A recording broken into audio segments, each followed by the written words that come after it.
About 15 minutes late, but like I said, we're in holiday mode here to enjoy ourselves. So it looks like pretty much everybody is here. I understand Caroline and Michaela are hiking, and the rest are here. So just a quick introduction and one order of business. Let's do the business bit first. So I had a chat with Peter earlier and about last night's dinner, which was awesome. Thank you very much, Peter and Jenny, for organizing. It was great. And what we discussed is, if everybody's okay with that, we're just going to make it around $100 per person who was there. And if there's any change left over, it'll go towards Libertarian cause, the Libertarian Society, or the Free Market Foundation, or something like that. Or your pipe dream. Right. So that's the business side of things. And then let's get going with the talks. First up today is Gary. Gary says, after he studied law at the former University of Wits, he went to London, knocked around for about 5 years, then felt serious and came back. So he practiced as an attorney for 30 years, most recently at Cliff Decker and Hofmeyer. After 5 years in Toronto in Canada, they recently moved to Sydney in Australia. Spoiler alert, he says it's great. So the talk is Impressions of Australia by Skype. Thanks, Gary. Hi. Okay. Oh, right. Thanks, everyone. Good morning. Okay, this is a bit of what I did on my holes at the beginning here, just because, just seeing this stuff up close is pretty cool. Harbour Bridge, yeah. Governor of New South Wales. On the bridge.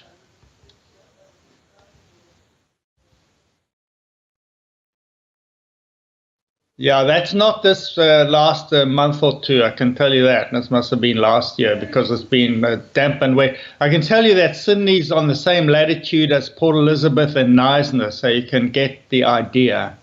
It's not all perfect.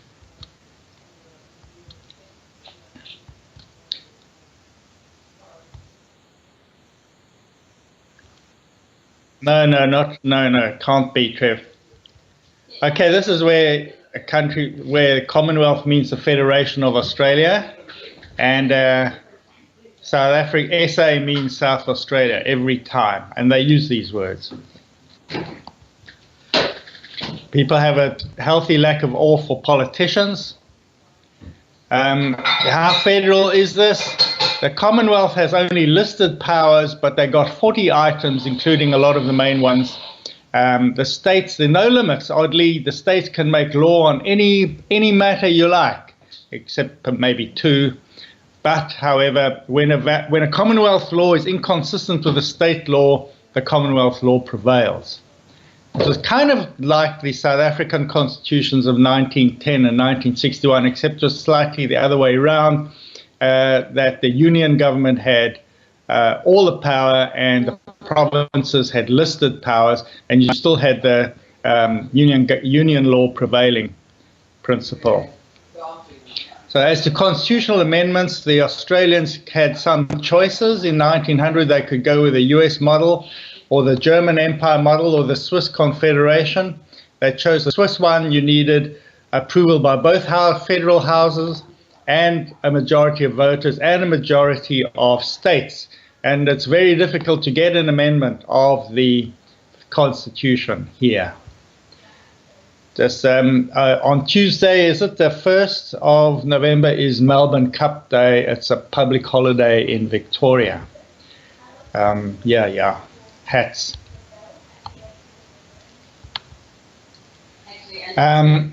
What you do, another thing you do see in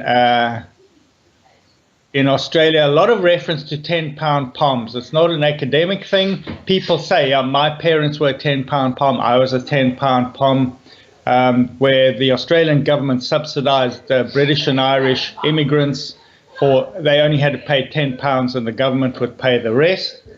And some of them went back, they were just whinging poms. Some of them who went back came back again, they were boomerang poms. These are terms that people use. Famous 10-pound poms, this gang, and her, and the former Prime Minister Julia Gillard. They also expanded it to Germany and Netherlands. And then after these countries became quite prosperous in the 1950s, they expanded it to Southern Europe. A lot of people came from Italy and Greece. Then when they dried up, now we've gone back a step to the year 1901. Trevor, I've lost my notes. Okay, there they are. Are you seeing everything, my whole screen, or are you just seeing my main screen?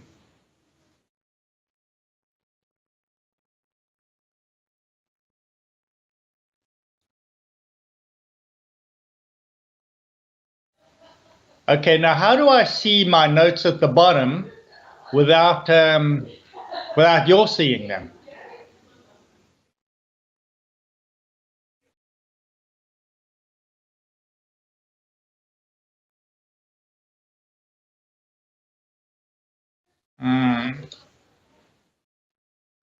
Yeah, there.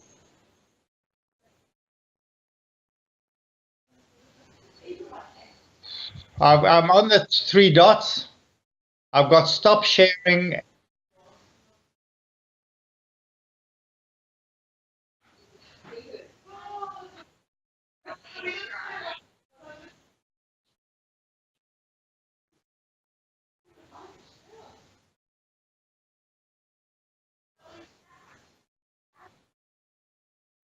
I think I'll just busk it and remember what I wrote.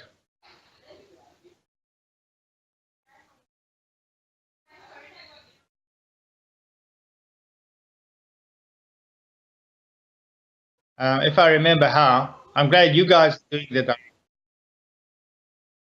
Right.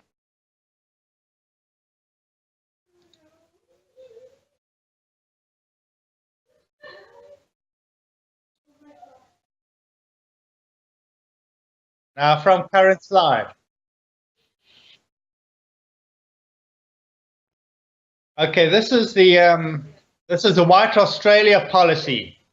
It started in 1901, and basically how they did it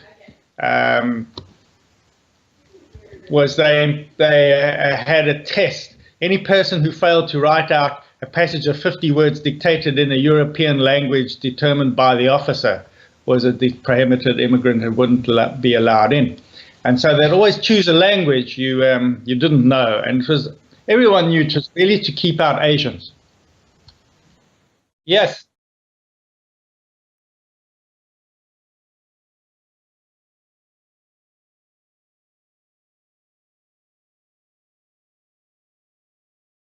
Thank you. Okay, so you're still seeing only my main slide, right?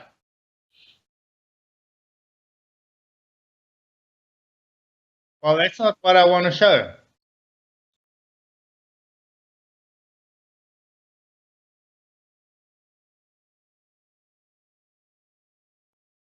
Okay, this is from 1910. Even the Prime Minister was a member of this organization. Crikey, now here there were lots of notes, so I'm going to need that presenter view because I can't remember everything about this.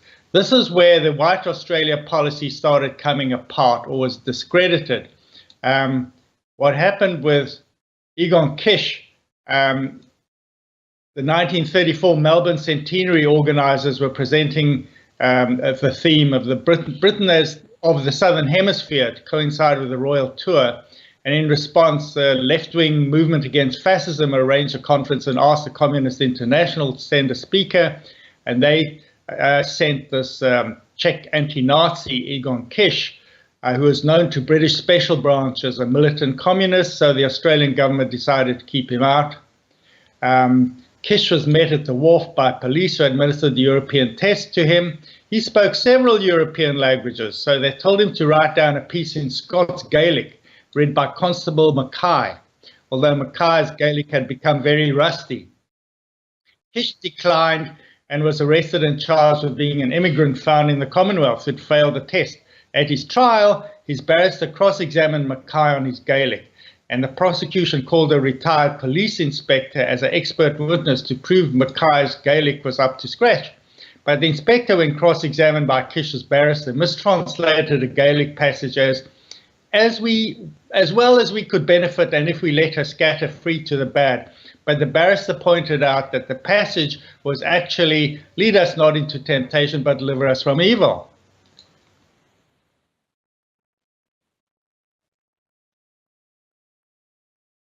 So the whole thing, the immigration language test fell into disrepute and was abolished. And the last remnants of the White Australia policy was scrapped by Gough Whitlam in 1973. Here, now that we've got a lot of mixed immigration, these are countries of birth and estimated resident population. I'm still surprised that the UK has so many British-born people living in Australia, 1.2 million, and then China and India, you see I've highlighted in red the ones I wanted to show. Vietnam and Philippines, number 8 you'll notice, number 9, number 12. But now there's a new theme that they want to discourage immigration.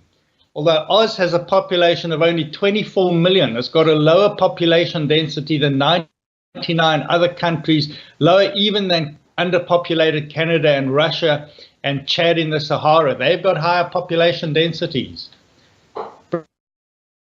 Bringing us into the modern era, or rather current times.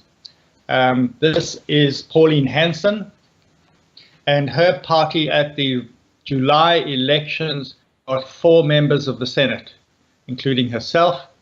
Let's see some Aussie phrases. Long black and flat white are orders of coffee, and the second one's a bottle store. The third one is the famous rock band AC/DC.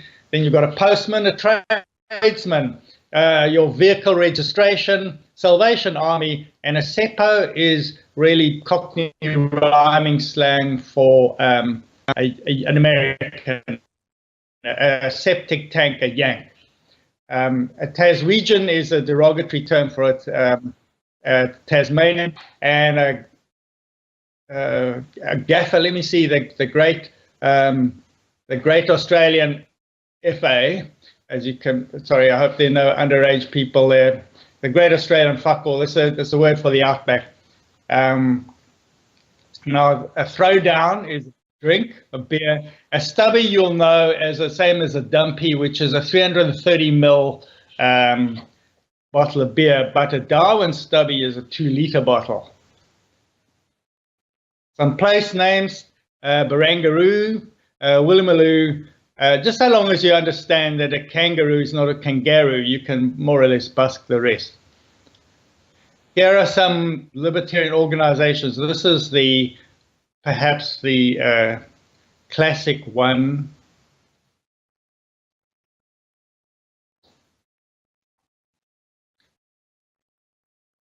Then you've got this outfit here, but I think it's more a pro-business mob. This one promotes the rule of law and democracy. And this outfit wants to support states' rights against central or federal encroachment. And the IPA is like the IEA in London, sort of a strong research body. And that's it. Or what else can I say? That the states are very different. For example, a lot of immigrants from Greece or Italy went more to Victoria than to New South Wales. Every state is different. Everything is different. And there are not many people, and they're quite far apart. But it's great here. That's it. Thank you, everyone. Yes. I don't know if I can give you the answer, but there you go.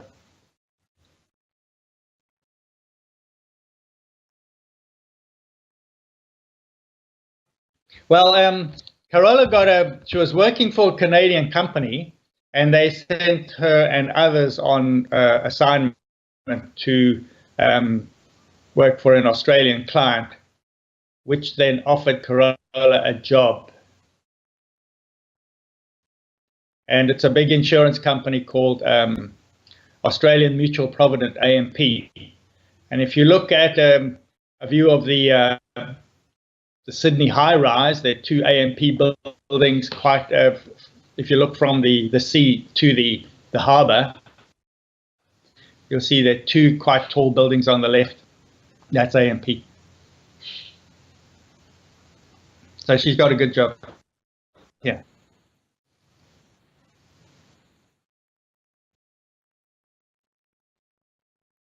Yeah, I can. On a personal level, Canadians are more reserved, and also Aussies are definitely as relaxed as their reputation, and they're good. It's good that way. They're very open, and it's also more of a closed society in Canada, although they think not. But it's rule bound. It's a license Raj. They've got hurdles for everything. Australia is less like that. What else can I say? Canada's population is 36 million. Australia's is only about 24 million, although they're both pretty similar in size. Actually, Canada's much bigger, but most of it you can't use at all. The cold one? Oh, yes. Well, you can always survive it, but it's cold. It can get pretty cold, like minus 20 centigrade and below. And that's in the mild part around the Great Lakes in Toronto. Gary, do you belong to a Libertarian group in Sydney? No. And that crowd, that list of organizations I was showing you at the end, I actually can't remember which one is which. I've only just looked them up now and put them on the slides. I think one of them is in Brisbane, and I think one of them is in Canberra. So they're not all in Sydney.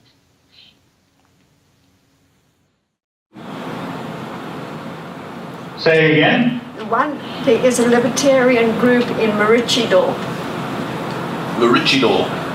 Just outside Brisbane. Oh, okay. I must look at that. Maybe you can send me an email or something about it, please. What would you say has been the hardest to adapt to, or the biggest challenge for you guys?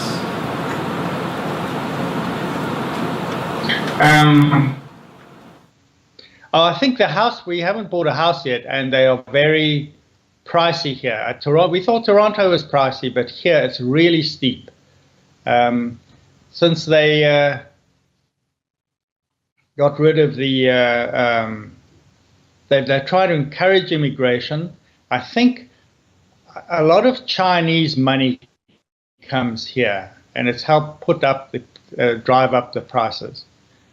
They say this, everyone's predicting this big Chinese financial crash, but I don't know what it will do here to property prices. Everyone says that it's rather a bubble.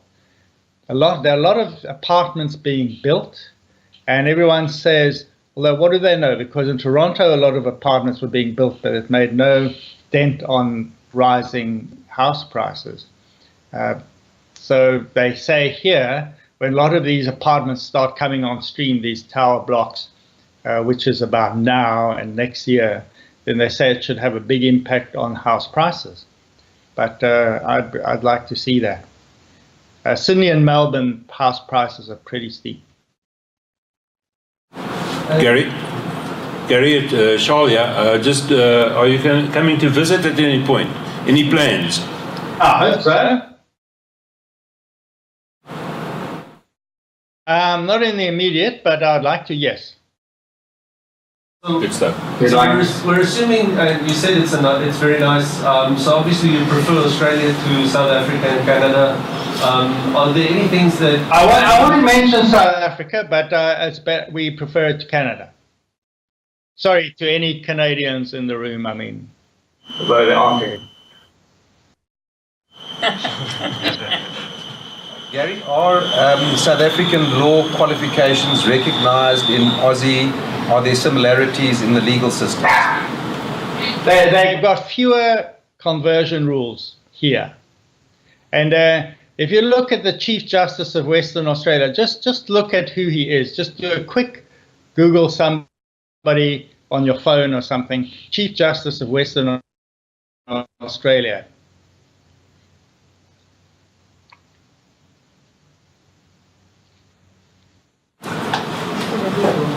Who is it? A crippled black woman?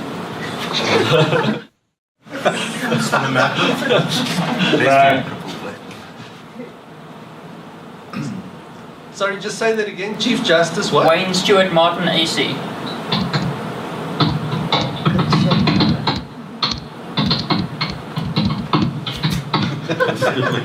It's a neat rhythm you got there. No. That's let me down. That's not who I meant. Let me down, you ring. I thought I was being very persuasive there, but there was some other bloke. Just type in other bloke. Yeah. Just tell us a secret. I don't think you guys have a guy called. Right. No, none of the people I thought, there were sort of obviously South African names, both on the High Court and as the Chief Justice of Western Australia, but I don't see either of them here. But what I'm saying is they're symptoms of how people have got to the top quite quickly. Maybe they've retired by now. Or they were struck off the roll after it was shown that they were busking it. They really didn't know anything about English law and they just knew Roman Dutch law, but no one knew that till the end. Could I ask you to compare Australia to New Zealand? Yeah, I don't know if you have any experience of that. I haven't been there. I can tell you that here I've been to Tasmania and to Western Australia. Yeah, they're all different. I haven't been to New Zealand, but we have friends who live there and they actually want to come and live here. They say it's actually not, people aren't as open and friendly and relaxed as they say Canadians, as they say Australians are. There's not much love lost between Australia and New Zealand generally. Well, maybe from the New Zealand side. There's a Canadian comedian called, damn it, I forget his name now, but he went on tour of Australasia, and in New Zealand, while this Canadian comedian was in New Zealand, he says he sympathizes with Canadians. We've both got big countries full of assholes next door.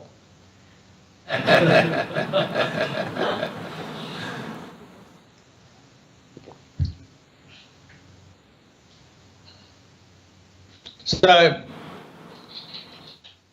I don't know what else I can add here. I'm sure there were other points, but I